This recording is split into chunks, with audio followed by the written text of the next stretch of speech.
Isan'ny mampiaina ny toekarena malagasy ihany koa ny resaka vanille isokatra tsy ela ny tsenan'ny vanille amin'ny faritra diana ka tafiditra ao anatin'izany Nosy Be. Ho fanomanana izany dia nisy ny fivoriana izay nitarihan'ny mpikambana ao amin'ny komity paritry ny vanille ao amin'ny faritra diana.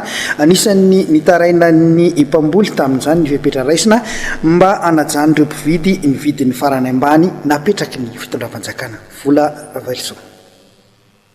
Manahirana ireo mpamboly vanille ao Nosy Be ny famoahany fanjakana ny vidin'ny farany ambany satria tsy miatra izany fa manao izay tiany atao ny mpividy mandritran'ny tsena.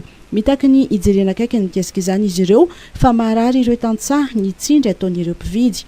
Zay zegny fangatahany vahoaka aza atao hoe sofina haregny na hoe ampilaza hoe 75 000 d'ariary le prix efa na io zegny farany ambany vangagna io vanille aty ambany ety. Aza miteny hoe fa sy fanjakana vidy vanille, sy fanjakana ny tompom-bola itodika amin'ny près de la république agny mo lavitry itodika amin'ny préfecture aty marikidrikitry zay tantsahan'ny Nosy Be tiako volagny zay arovana roza vahoaka amin'io pirina petran'ny fanjakana io fa anareo tsy afaka mijotso ambany anty au moins zay arô manonga na farany ambany io.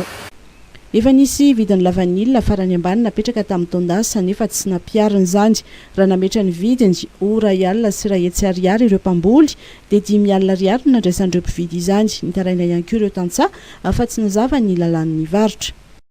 Efa tsy vaovao aminay resaka fanaovana fitombokolo vanille satria rô dadilahinay taloha teo tsabo vanille efa magnano raha zegny fa ny raha araiky tsindriako eto ary tiako anareo amin'ny commerce mba andiniky raha zegny koa nagnino mary dadilahinay taloha teo mandafo vanille mahazo bulletin ro le olo nafosanay zegny tsisy mba magnamia zay taratasy fa ty mariny agnara société iasanay ty mariny lay vanille point vanille tamin-taona rehefa nagnara recensement tagny zay agnotonia anao firy kilo ma vanille nao tamin'ny taogno rosy papa kilo telo tamin'ny ray ano kilo roe tamin'ny zao tsisy hoe ty agnara le société mazava nefa le raha mo anisan'ny vokatra anisan'ny malaza maneran-tany essentiel be antsika indrindra ity vokatra vanille ty.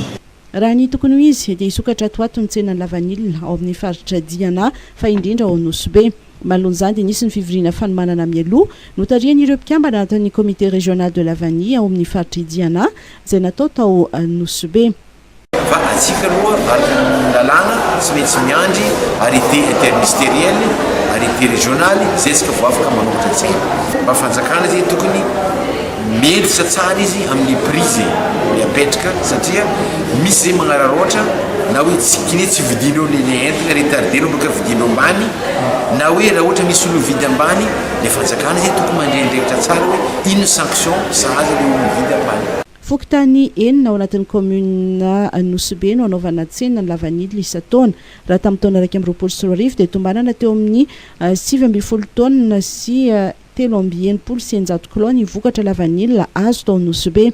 Ina eny zany amin'ity taona ity araka nambaran'ireo tantsaha noho ny vidiny tsy mahafapo.